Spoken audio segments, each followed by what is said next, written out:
Hello and welcome to Nithrania YouTube channel. My name is Branislav Berec, and in this video I'm going to preview a game called Icons of Kyiv, which is a very special game for a very special project. It's going to be crowdfunded on GameFound starting on December the 1st, 2023, and the reason why it's special is that the profits from selling this game will be used to repair icons of Kyiv that have been damaged during the current conflict. That's basically the theme of this game as well. In this game you're going to gain material, make your colors, and you will represent these artists and the masters of the icon writing. It's actually called writing instead of painting these icons. So you will be one of these masters, these artists, and you will paint, write, and repair these icons. That's the theme of the game. In terms of the game mechanics, it's a dice placement, dice drafting mechanics. Let me show you how the game plays, and then I'll tell a little bit of my impressions. Now, before we start, let me say that everything you're about to see are prototype components, so they are subject to change in the final version. This is the game board with many action areas where you are going to place dice and take actions during the game. Here we have monks from the dormitory. They will be able to help you. Once you summon them, you can perform action. They perform actions for you. Here we have the Fresco board. Players can collectively paint a fresco. Here, the round counter. These are warehouse spaces. They are only used in the master game, in the advanced game. Here we have angels, small angels, which you can paint on your icon, and they will give you some special abilities. Then each player has a player board and one icon board. This is your icon. You will use these tiles to paint the icon. Now, the reason why you have 4 colors of each tile is that the white color was the easiest to gain and easiest to prepare. So when you paint the icon in the white robes, you will gain a small amount of victory points. Then later, when you gain the green paint, the green color, they will be a little more valuable. And the most valuable color in that time was the blue color, which was made of lapis lazuli, a very precious stone. So that's the most difficult to gain and obviously the most valuable. That's why if you have your icon in the blue color, you will gain the most victory points. You can also upgrade this gloriole, and if you have the highest level, you will also be able to place rubies in that gloriole. Rubies are worth immense amount of victory points at the end of the game, but they are extremely difficult to gain. Then on your player board, there are 4 tracks. One of them is called Piety. It's a positive track. 3 of them with red colors are tracks which represent some negative traits. Here, this is called a squalor. That's what you gain when you gain materials and prepare colors. Then this is a track of gossiping, and this is fatic. You will be able to negate the effects of these tracks by the piety. I'll talk about that later in the video. Then this is the area where you store your resources. If you don't use them during the round, they will move down, and if you don't spend them for a long time, you will be penalized for having fewer dice during the drafting phase. And this is the space for your virtues, long-term, permanent positive effects, and this is a space for your sins, long-term, permanent negative effects. So those are the components in the game in a nutshell. Now, the game is played over 7 rounds, and here we have the round marker.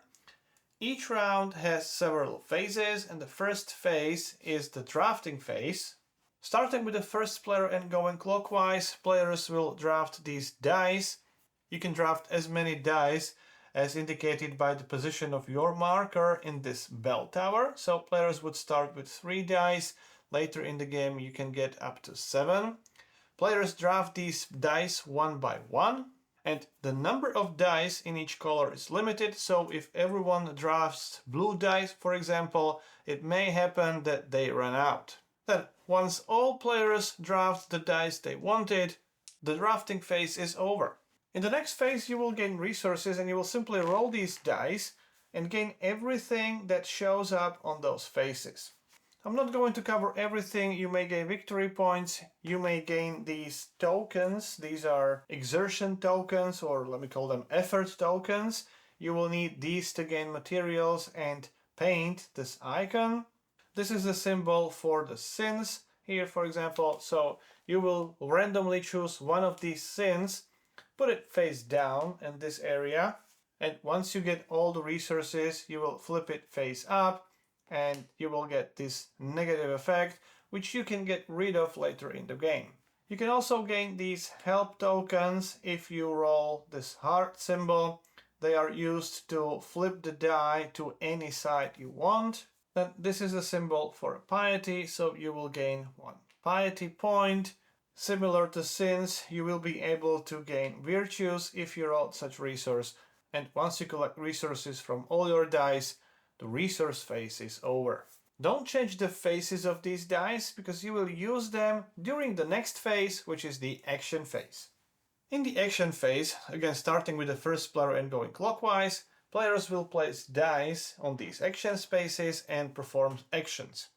There are several types of the action spaces with these symbols. With this one, if any player takes an action here, let me grab some dice here to demonstrate it. If any player uses a die here, and you can only use orange dice in this mausoleum, that player can perform the action here. With these two symbols you can gain 2 piety points.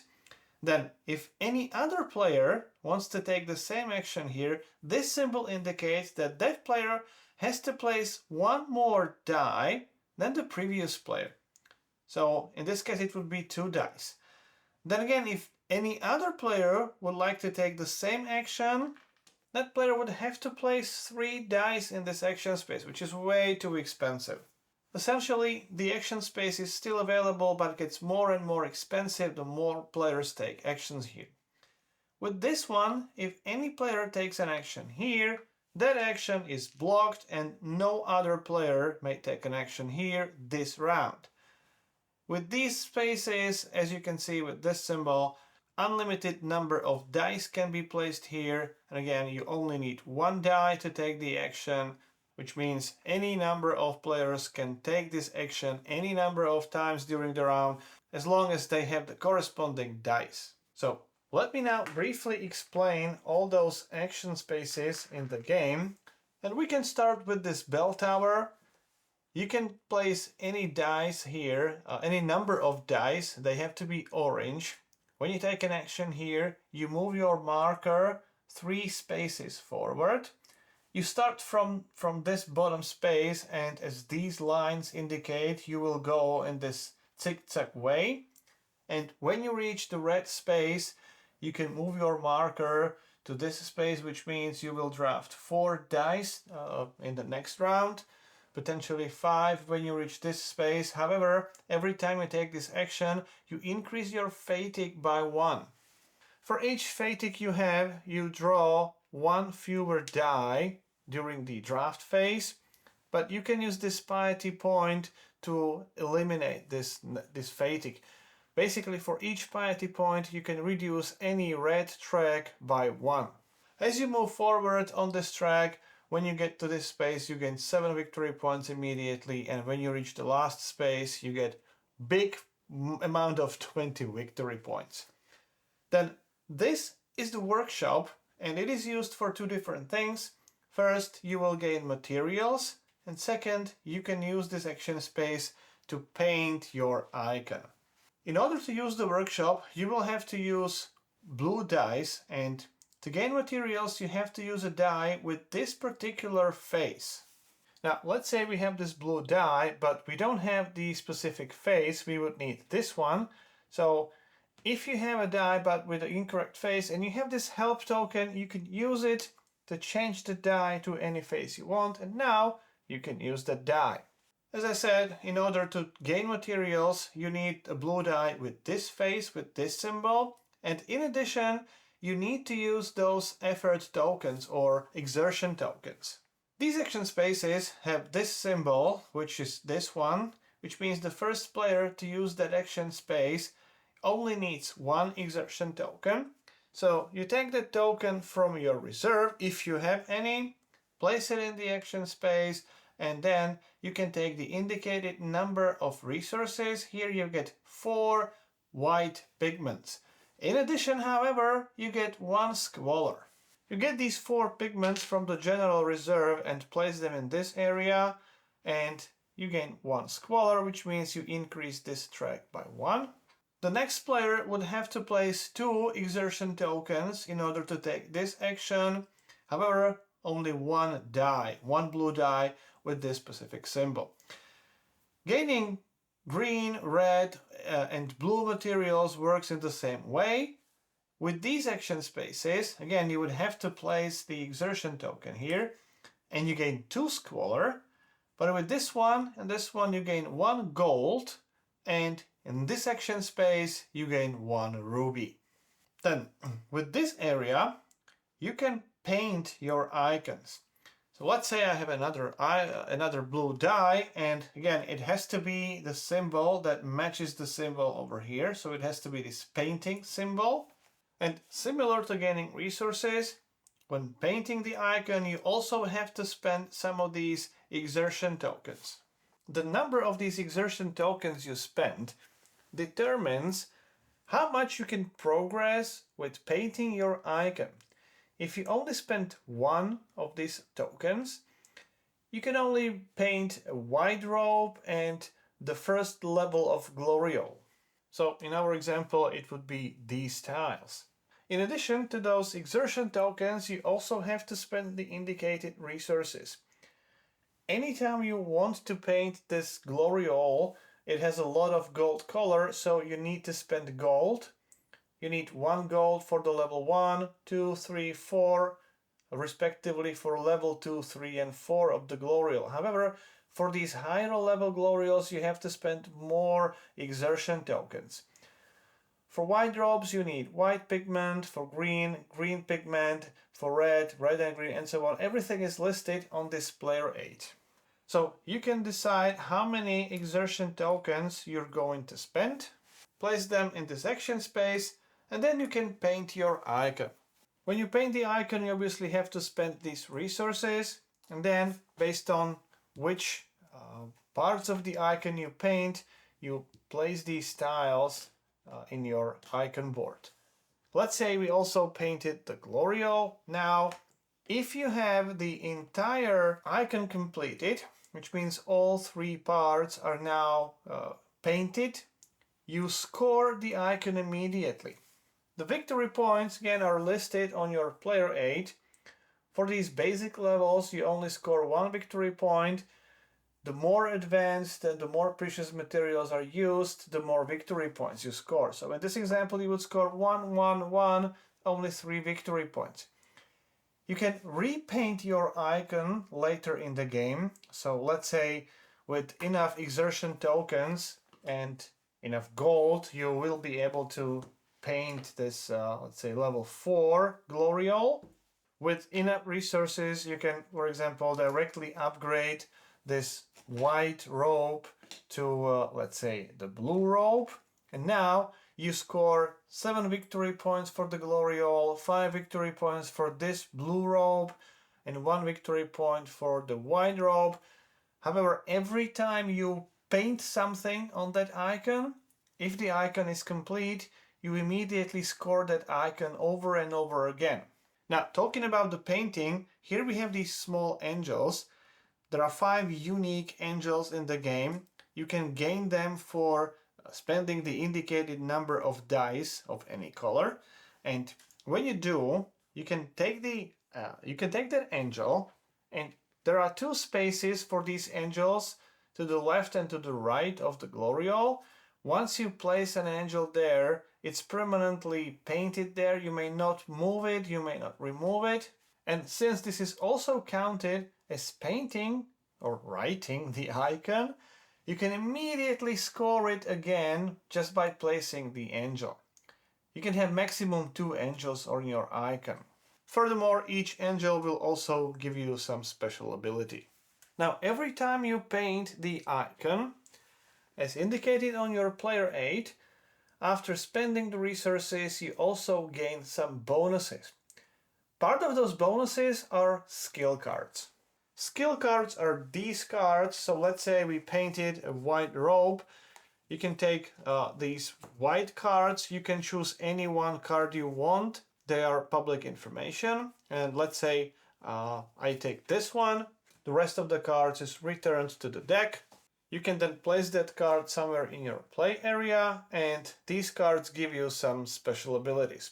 With this one, for example, once per round you can spend a help token and move 2 spaces on the bell tower, and you don't take any fatigue.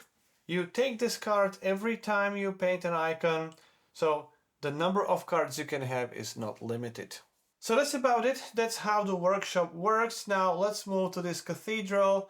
You can use the cathedral by spending orange dice, and you can place those dice in these action spaces. I've talked about these symbols already. Now here you can gain piety points, victory points, you can get rid of your sin, you can change the faces of your dice.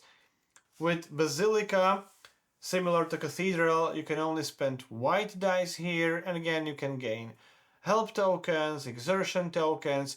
You can use the abilities, once again, the abilities of those cards, either your cards or the cards of other players. Then this wooden chair can only be used by spending blue and white dice. However, during one action you can spend any number of these dice and gain the listed benefits here. Unlike these areas, where you can place the die anywhere you want, in this one you have to go from left to right and top to bottom. And if you see these benefits in the last spaces, you can gain gold, and you can also gain ruby. And here's one interesting point.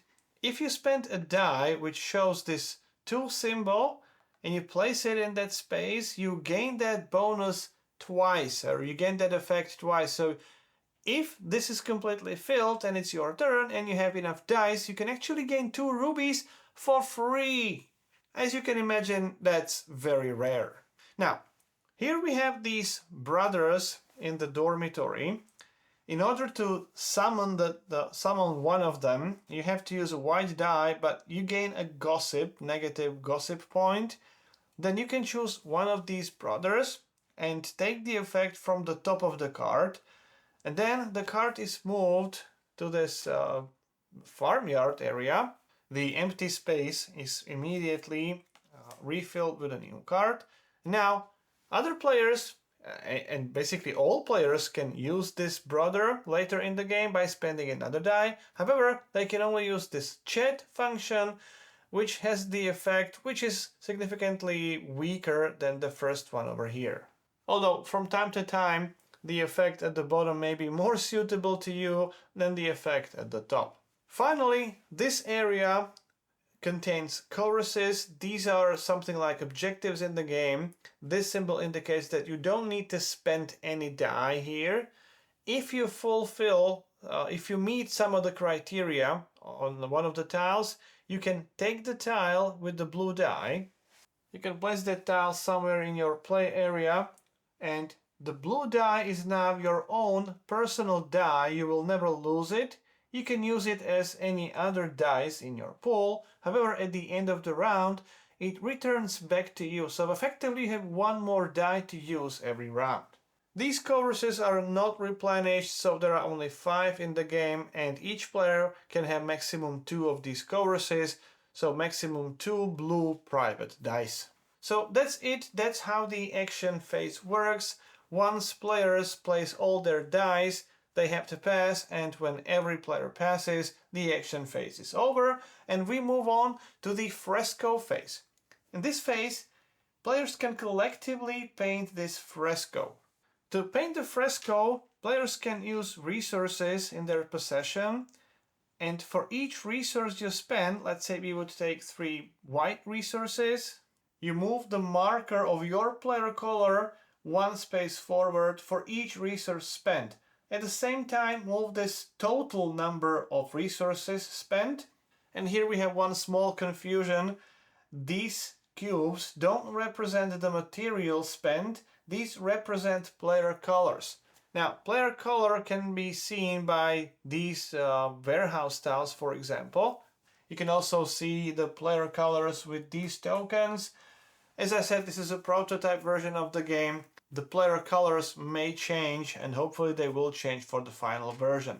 Then the next player can also spend some resources, and if they do, let's say they spend 2 resources, again, mark the total number of resources spent, and for each player count and for each era, we have 3 eras in the game, first one, second, and the third. So the first era ends at the end of the third round.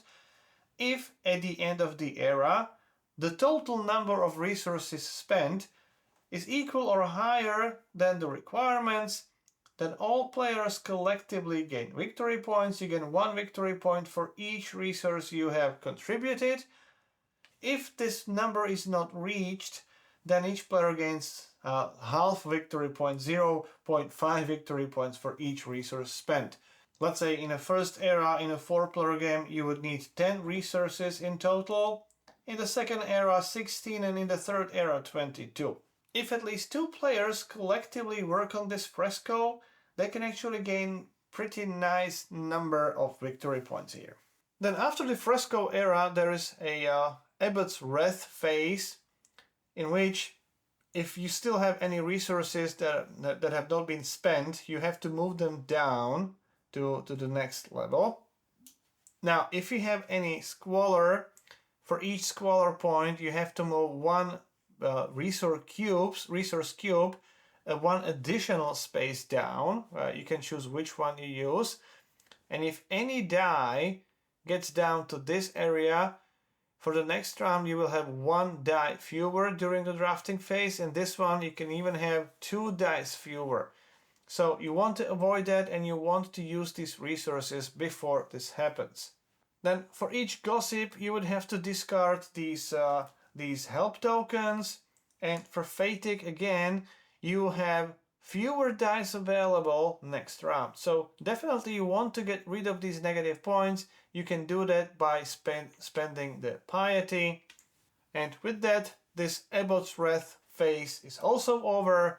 And then you clean up the board, all the dice. I forgot to use these ones.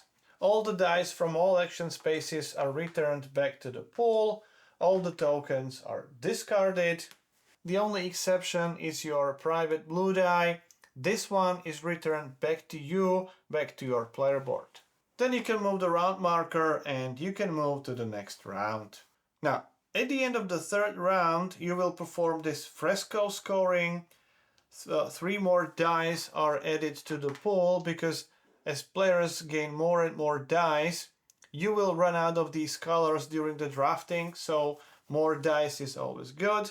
Then these brothers from level 1 will be replaced with cards with with level 2. At the beginning of the third era, they will be replaced with brothers of level 3. And obviously at the end of each era, once you score the fresco, all these tokens will be returned back to the starting positions. And then at the end of the 7th round, the game will be over. There is no specific final scoring. You gain a lot of victory points during the game from this fresco. You can gain some victory points from these brothers, but the most victory points usually come from painting your icon and repainting and upgrading your icon. In addition, if you have a ruby on your gloriole, for each ruby you score 15 victory points, which is a lot of victory points as well. So as I said, the most victory points come from your icon. Then the player with the most victory points is the winner. As the very last point, let me quickly talk about these warehouse spaces.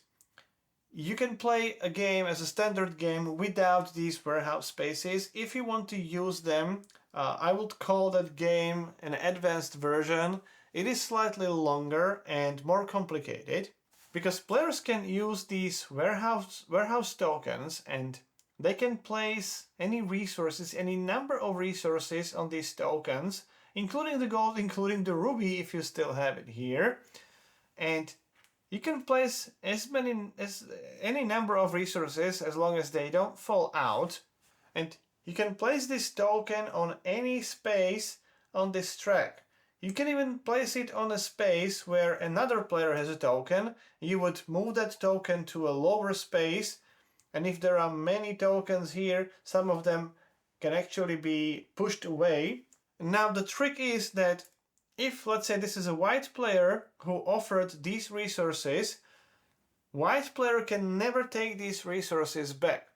Any other player, as an action, can take these resources into their possession. The token is returned to the white player, and then the white player immediately scores this number of victory points. That's why you can place that token on any space.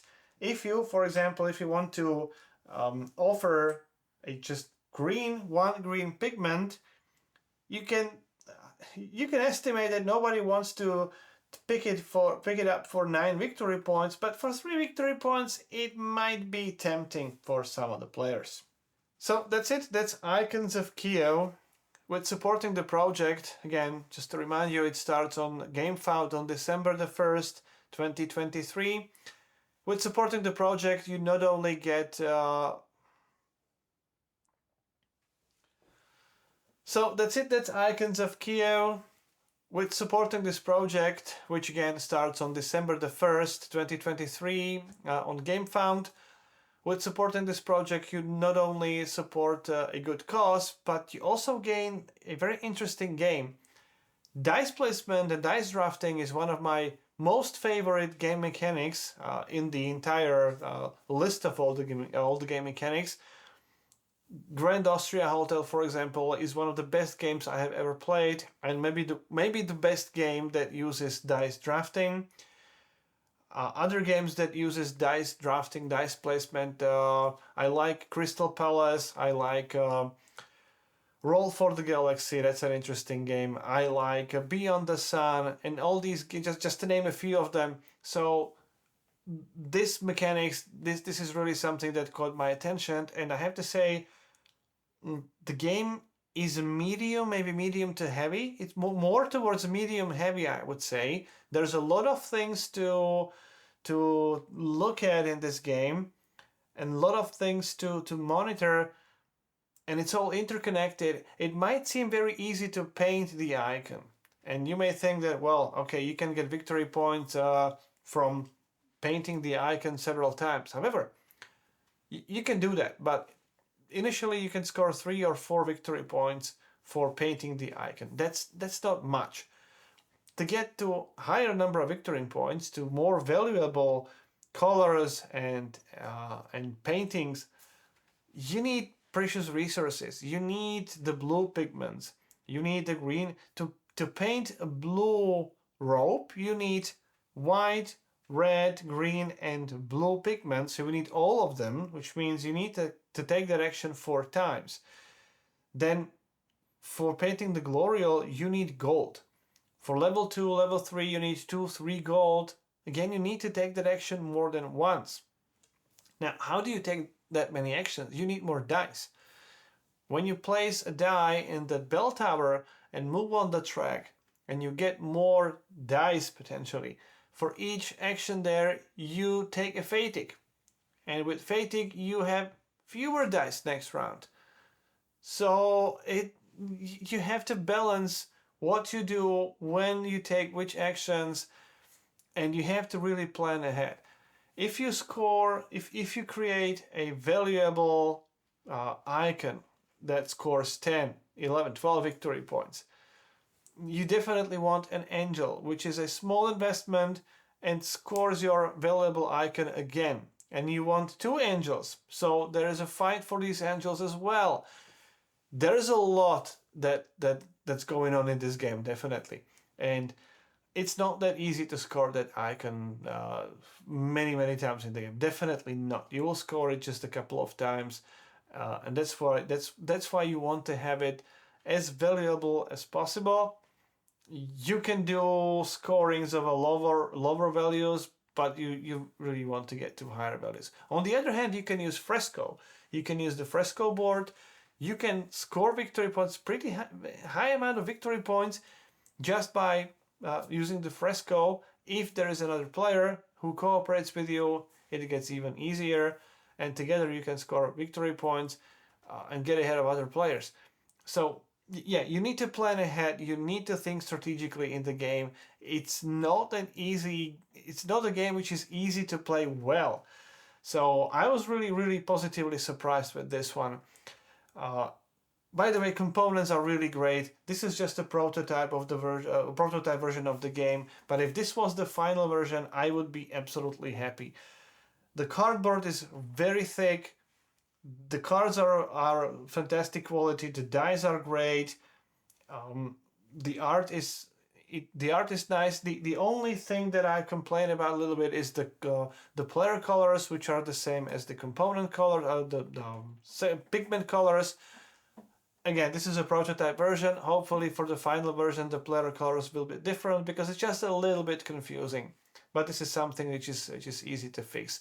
Other than that, you get a big box, and the entire box is filled with components. You don't get any free air in the box. It's completely full with components. A lot of those tiles that you place in these icon boards, a lot of dice, a lot of boards, a lot of cards. So you really get a lot of material. So that's Icons of Kyiv. Again, December the 1st, 2023 on GameFound.